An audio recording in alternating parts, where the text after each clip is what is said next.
ভাগে কোরবানি দেওয়া যাবে কিনা, এটা একটা গুরুত্বপূর্ণ প্রশ্ন আজকালকার যুগে।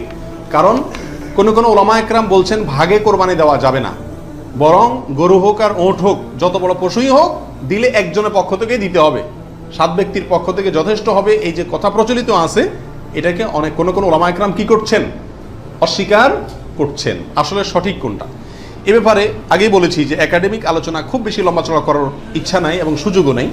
শুধু সংক্ষেপে এটুকু বলবো, সব যুগেই সবচাইতে বেশি সংখ্যক ওলামাদের মতে, বলা যায় প্রায় সবার মতে, সমস্ত ওলামা একরামের মতেই বলা যেতে পারে প্রায়, গরুর ক্ষেত্রে একটা গরু 7 জন ব্যক্তির পক্ষ থেকে কি হবে, কোরবানির জন্য যথেষ্ট হবে।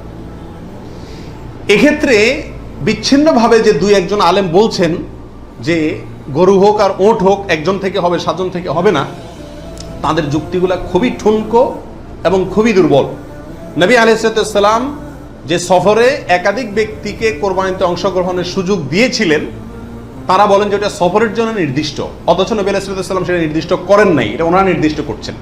নবী আলাইহিস সালামের কোনো নির্দেশ সফরে হোক, হাজারে হোক, সফরের বাইরে হোক, যে কোনো নির্দেশ সাধারণত ব্যাপকভাবেই সবার জন্য সব সময়ের জন্য প্রযোজ্য হয়, যদি কোরআন এবং সুন্নাহর কোনো বর্ণনা দ্বারা নবী আলাইহিস সালাম নিজে ওইটাকে নির্দিষ্ট না করে দেন।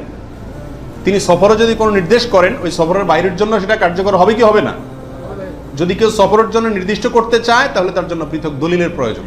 বিধায় এটাই হলো বেশিরভাগ ওলামা একরামের মত। বিচ্ছিন্নভাবে কোনো আলেমের মত থাকতে পারে, কিন্তু সে 1-2 আলেমের কথা না শুনে সংখ্যাগরিষ্ঠ ওলামা একরামের মতের উপর আমল করবেন। গরুর ক্ষেত্রে 7 জনের পক্ষ থেকে যথেষ্ট হবে। তবে একটা কথা এখানে বলতেই হবে, সেটা হলো উত্তম হলো একাকি দেওয়া, ভাগে না দিয়ে কি দেওয়া, একাকি দেওয়া। এক্ষেত্রে কারোর কোনো দ্বিমত নাই, একাকি দিতে পারলে সেটা সবচেয়ে বেস্ট এবং ভালো।